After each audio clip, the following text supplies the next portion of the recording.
Hi everybody, it's Adriana here and I'm super excited. Welcome everybody. I'm going to be sharing my YouTube video with my Instagram. I'm a little nervous about that. But I'm opening up this world and my knowledge to everyone in my life, and I really hope you guys enjoy it. So I'm just going to be talking about things that I learned so far this year. You know, the first half of the year is done and we have a remaining of 6 months left.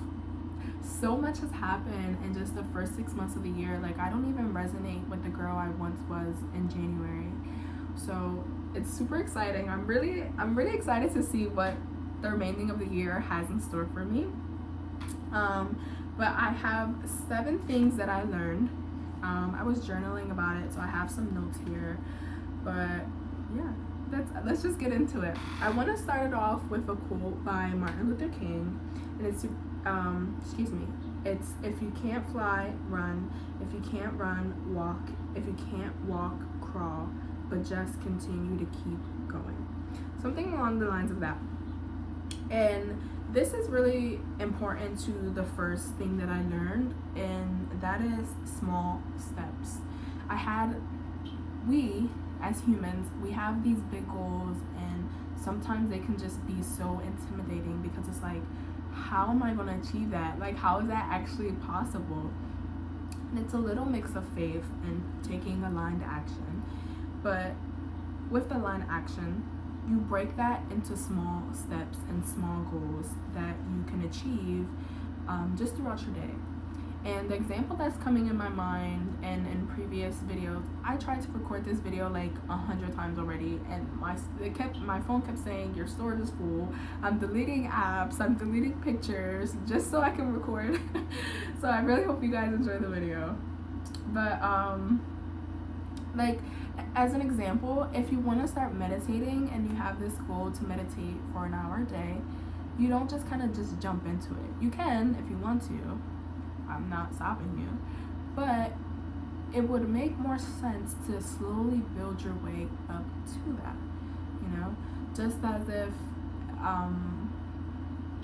what's coming to mind, like for me, I'm gonna talk about this in a little later thing as well, but I did like a jiu-jitsu class. I did a Brazilian jiu-jitsu class and a Muay Thai class, and just to try it out, try new things. But I didn't go in there and then expect to be the best. Like, I'm a beginner, and if this is something that I want to improve on, I know that it's going to take baby steps to actually eventually get to that expert level.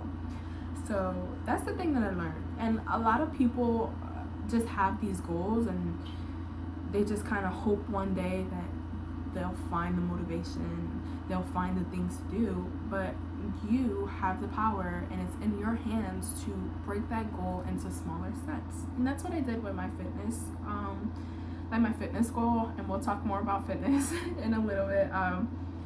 But yeah, and then here I have these small things will compound and add up. So it reminds me of Atomic Habits, in which not Robert Greene, that's like 48 Laws of Power. I forgot the author's the author's name of Atomic Habits. Sorry, that just reminded me like of my friend. He would like always correct me, so I always say it wrong. I say like Arthur, like from like that one like cartoon. I don't know. Anyways, let's just skip. Having these small improvements, having this like getting 1% better every single day will eventually compound and give you amazing results. And it's all because you decided to just take a second to chop things down, break things down into chewable bits and pieces. Because if you have a steak, you can't just shove the whole thing in your mouth, you know what I mean? Or if you have someone who doesn't know how to swim, you can't just tell them to jump in the ocean and start swimming, you know what I mean? You know, they have to kind of work their way up to it. So that's the first lesson I learned. That one's pretty like that's not the most excited thing I'm like excited to talk about here, but yeah, so I have that. And then the second thing that I learned is meeting new people and trying new things. I just, like I said, took a jiu-jitsu class. I took 2 Brazilian jiu-jitsu classes, and I took a Muay Thai class. I was like I went in there, I was super nervous. They had on these elaborate outfits, and I was like in some tights and like a little like tee. And it was so, it was all guys. Like the first class that I took, it was one other girl. And then the second two classes, I was the only girl. So it was intimidating in a room full of men who knows how to kick ass. Like, come on now. Like, I was so nervous, but I still tried it out. And this year I've been trying out so many new things. Just to name a few, like I did tennis. I used to do tennis in middle school, but my friend, him and his fiance, in their like area of living, they have like all these elaborate things, and one of those things are a tennis court. So I was playing tennis. That's actually on my vision board over there. I have like a tennis court and people playing tennis because I wanted to try it out. So like trying out tennis and taking like fitness classes. Like I signed up for a new gym and I was doing yoga. I do yoga by myself, but classes of yoga, spin classes, weightlifting classes, like just all these new opportunities, and it expanded my mind. And this is going to tie into your comfort zone. You have to step out of your comfort zone to achieve growth and to achieve all your wildest dreams, you know? And that can be scary. And I wouldn't say, I've had my moments in which I was so deathly afraid of other human beings. Now I love them, like my peeps, like come on, we're kin, like but it was times where I was like in high school, I had friends, but I could not, for the life of me, I was going through a whole bunch of stuff. I could not make friends, especially like towards my senior year. My senior year of high school was so bad for me. It was horrible. I did not enjoy my senior year, and during graduation, it's disheartening to say this, but I didn't want to be there. Like I was so fed up. I was so angry at the world, and just I had so much anger built inside me. It took me away from that moment. Like, Adriana, you graduated high school. Like, sure, on the outside, you know, I graduated high school, like I'm happy, I'm posting about it, but really deep down, I was miserable.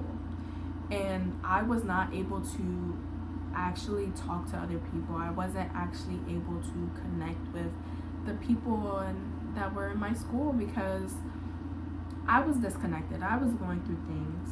So for me to go through that, or for me to go from that to, sorry, my phone's on 20%. I should probably grab my charger. I think I'll be fine. To go from that to talking to random people and having conversations with just amazing human beings, I have honestly met a lot of amazing cool people that they have opened my mind, they have opened my world to so much, and I wouldn't have gotten that knowledge, I wouldn't have gotten that experience and getting to know another human being if I wasn't open to it. So meeting new people and trying new things have been a staple, and I honestly have so much fun. It's like a little series. I actually wanted to make some videos on that, of me just trying new things. But with that, I don't edit my videos, I just record and like post. So I'm gonna have to invest in like editing and stuff like that. So maybe in the future. So I have that. Also, not just getting to know new people, but getting to know the people in your circle. And I had a conversation with this boy, and he kind of asked me if I like, kind of like how my mom grew up, and really just asking me questions about my mom, or like he asked me something along the lines of just like what do you know about your mom? And of course I knew about my mom, like that's my mom, but I didn't know my mom as a human being. I just knew her as my mom. And I seen her in this one limited way. But after that conversation, I took the time to not only open myself up to my mom and open her world, but also like her boyfriend, my stepfather, him, and with that, I honestly am on the path of recovering our relationship. And me and my mom were always close. During COVID and stuff, it was a little drift, but I'm really excited because we're getting close again. And just taking the opportunity and taking the second to really get out of my own head and get out of my own beliefs and get out of what I know of my mom and actually hear her life and hear how she grew up and like hear all these terrific and like how can I say it, all these wonderful experiences in her life, and then all the experiences that shaped her into, you know, who she was. Not so great experiences, and not only with my mom but my father, and that has put a whole different perspective on me and my relationship with my family. So getting to know the people in your circle and getting to know new people and trying new things is going to take you out of your head.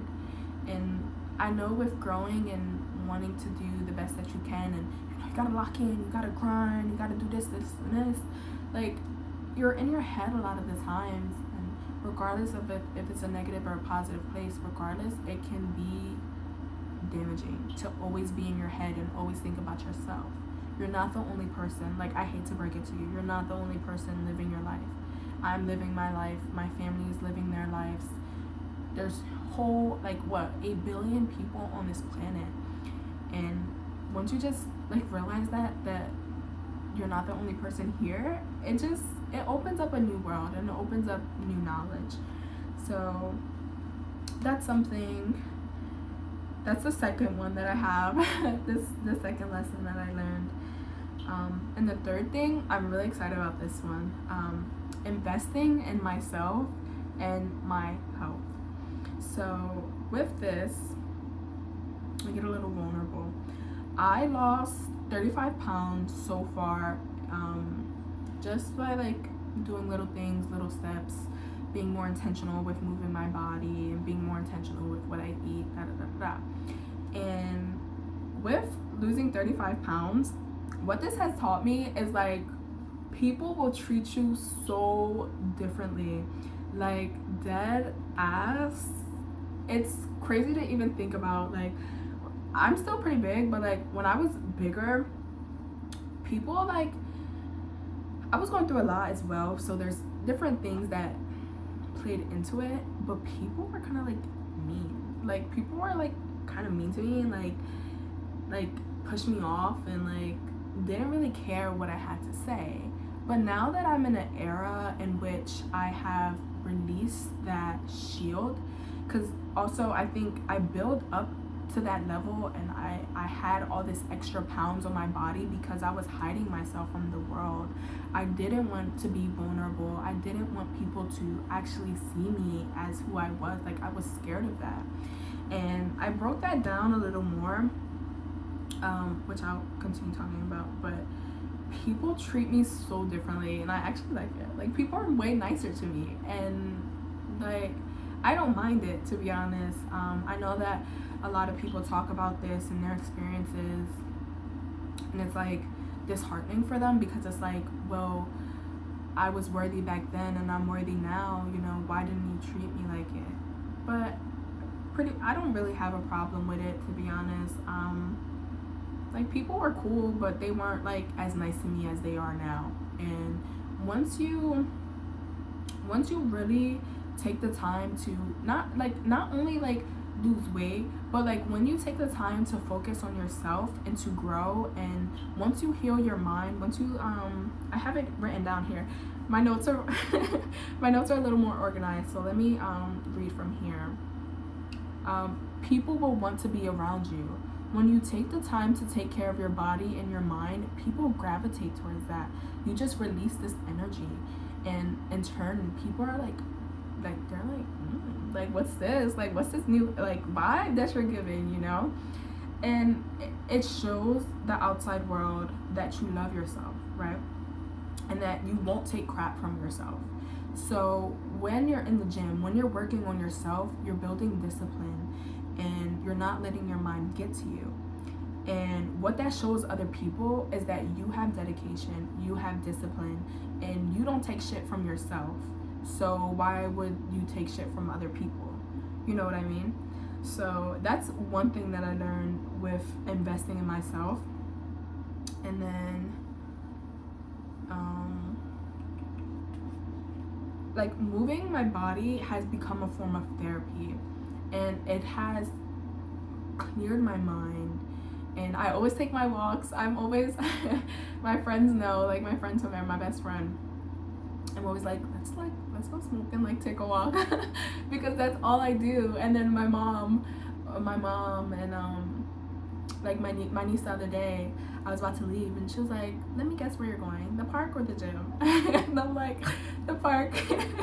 So like people just notice it about you, you know? Like it has become honestly just a form of therapy. It clears my mind and I just love it. What I also have here is like building a relationship with myself has taught me like what I truly want. Getting to know myself has made me realize I want this and I'm gonna have it. Like I'm not gonna settle for less, and I'm gonna go big or don't go at all. Literally. So that's what I learned. Another thing that was like what, 3 is investing in myself and my health, because you only get one body. Whatever you believe in, you only get one chance, you only get one body, so take care of it, especially because we're young. Like we're young, we have the opportunity to kind of recover quick, bounce back quick. So don't take that for granted, you know? Really appreciate your body and really thank your body, thank yourself, and get to know yourself. Because if you don't know yourself, how do you expect other people to get to know you? You know what I mean? So number 4 is what I was talking about when I said I was hiding behind my weight. I was hiding behind all these layers, and I used it as a form of protection. I was so scared of actually being seen and heard because I never experienced it, and I always put up walls. And when I was journaling, an experience came to mind when I was young and I was in my after school program, and I was just so sad, and I would sit there and I wouldn't talk to anyone, and I wouldn't even be able to cry. I would hold, I know people have experienced this when you're going through something really heavy and you don't want to cry or you can't cry and you have like this burning sensation in your throat. I had that growing up. I built walls to protect me. It was a point in time I thought there was something wrong with me because I acted this way and I didn't know why. I didn't know why I would hide in the corner and not talk to anyone about it. Like I didn't know why. And I thought something was wrong with me. Like, am I making this up? Like, why can't I talk? Why can't I explain what's going through my mind? And growing up, just not, I guess, having that, it manifested into me building actual physical walls, which is that layer of fat, building things to keep myself and protect myself from people, like human beings, like you guys. Like I don't want that. And learning how to release that and being vulnerable, like posting on YouTube, like this shit is scary, I'm not even gonna lie. Like having or knowing in the back of your mind that people are watching you and you don't really know who, but people are watching you and they're going to talk about you and they're going to like do the things, good or bad. It's nerve-wracking, you know. And I built all these layers and all these things to protect myself, but I'm learning how to release that because there's nothing to be afraid of. I'm heavily protected, you know what I mean? Like everything's going to work out, it's okay. We're all human. I shouldn't fear other human beings, you know what I mean? That's what I have there for number 4. Number 5 is find God in everything that you do. So with this, I can't prove to people that God is real. I can't explain to you what I can explain to you what my relationship is with God, but your relationship with God is personal. you cannot just pick up a book. Like, you can't pick up the Bible and just follow everything the Bible says. And then, like, I have it here. So let me, like, go through this.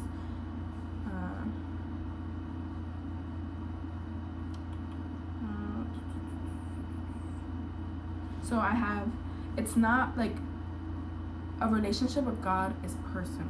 It's not picking up the Bible and just following everything it tells you to do. It's talking to God. It's actually building a one-on-one connection with him or her or whoever you see as God. Like, God is what you make it, pretty much. And, you know, all the religions has a pretty much guideline. But as I said in the other video, I believe that God is just God. God is like source. God is the ultimate being. And all these different religions and all these different things just interpret him in a different way. They just show that different ways to worship him. They just show different things, and that's okay. But a relationship with God will, honestly, it has changed my life. As I said, it's not a testimony video. It's not my testimony. But as I said in the other video, I had said something, I don't even remember. But all that to say, since finding God, like, I remember. In the other video, I stated that I knew of God, but I didn't know him. I didn't have a relationship with him. And this year, I have really took the time to get to know him, and not even just God. I say God in my dream team because I do believe in other things, just like my angels, my spirit guides, my guardians, my ancestors, my grandmama and grandpa who passed. My dream team is a cluster of all these people who are physical and non-physical, who are here for my ultimate good and wanting me to strive for better, wanting me to strive for love and light and things like that. So once I took the time to get to know God, once I took the time to build a personal relationship, I just, like, my life changed for the better. And like I said, I can't prove to you that God is real. All I know is that he has, like, drastically changed my life. And I got teary-eyed when writing about this. Little charger fell. I got teary-eyed writing about this, you know. Having a relationship with God is talking to God. It's believing and putting your faith into him. It's following your heart. It's following your intuition and pleasure, not less pleasure. It's doing things from a place of gratitude and knowing that no matter what, he is on your side. Knowing that God is not evil. God is not limited. God is not vengeful. God, you shouldn't fear God, you know? You shouldn't be scared of him. Like, he is here for you. He's here to help you. He's here to guide you. And, like, when people are like, God-fearing woman and things like that, like, that's cool if you're into that, but I'm not into that. I don't want to believe and be fearful of this being. This being is here for me. This being is here for me. I'm a piece of that being. I'm a small fraction of God. So I don't think it's cool to, like, fear him.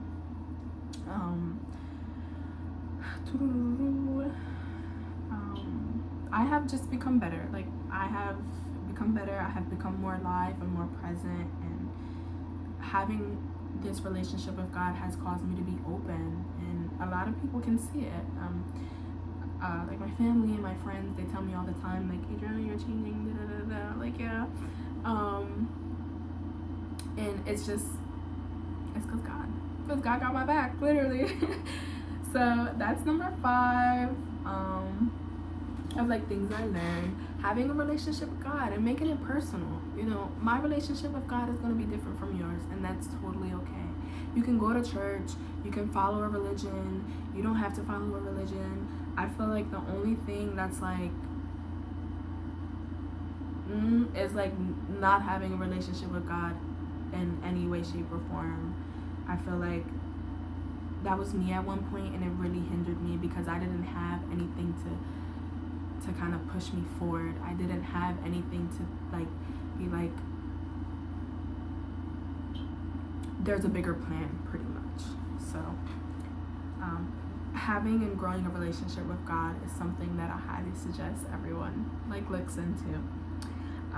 Number 6 is how you feel inside will reflect your outside. Getting to know your mind and how it works, and being open to change. Knowing that I'm not perfect, I'm human, we're all human, we all make mistakes. But also know that that is not an opportunity to be a shitty person. Saying, oh yeah, we all make mistakes, we're all human. Yeah, we all do make mistakes and we are all human, but that doesn't give you a right to treat other people like shit. It doesn't give you a right to bypass and just take other people when they're actually telling you something that you did was hurtful or wrong, and you flip it on them, or you take it and change it into something that it's not. You have to be able to know yourself and know who you are, but also taking constructive criticism, because there's just some things that you're so fixed on, you only see it in one way because you're living your own life. When other outside people tell you, it's I do that, and it sucks to hear because you don't see yourself as that. But sometimes you do slip up, sometimes you do make mistakes, sometimes you do, and you will be perceived as a bad person. So as long as you're willing to kind of own up, take responsibility, take accountability, but also know yourself and be true to yourself as well. So that's number 6. And then number 7 is the last one. Number 7 is solutions are always available, no matter what. They're always available. And this ties into also having a relationship with God and faith. Having faith is a choice. You have to constantly choose it, even no matter you're down in the dumps. You feel like you can't continue, you feel like nothing's working, you have to have faith. You have to choose to have faith in that moment, because I don't know if I stated this in this video already, but a few people told me an analogy of the miner. I made so many videos and I just scratched them because I don't edit. So I'm recording and I'm oh, that doesn't sound right, and I'll start over, and I've done that so many times, so I don't know what I said and what I haven't said, but I know to some degree. But 2 or 3 people have told me, when I explained to them I'm down on my luck, I don't feel like I can keep going, I don't feel worthy, I don't feel good, I don't think that this is working. They brought up the analogy of continuing to go, because if you continue and continue, it's gonna have to come. It's going to. It has no other choice but to. If you stay true to yourself, if you keep going, and if you believe that it's going to work out, it's going to work out. And that ties into solutions. There are things that I didn't even know, how certain things were gonna get done. I didn't know the how, but I had faith that it was going to get done. And then in turn, miracles started happening. Things I never even imagined, solutions came that my logical brain couldn't even fathom. And with that, solutions are always available. They're always here. You just can't see all of them. You can't, this world is so, God is not limited. This world is absolutely filled with possibilities in every way, in every direction of time and space. So with that, you have to have faith, and you have to know that solutions are always available, even if you don't know how. So yeah, so those are the 7 things that I learned so far in 2024. It's a bit of everywhere, but that's how it is over here. You go with the flow. I just want to say thank you for taking the time to watch this video. I'm really grateful. I hope that you learned something. I hope that you got something. I hope that you resonated with something. My phone's on 10. So with that being said, extremely grateful. Thank you so much. And I'm giving you love, light, and all the things that you need to continue with your dreams and your goals in your day. So yay. Lots of love, everyone. Bye-bye.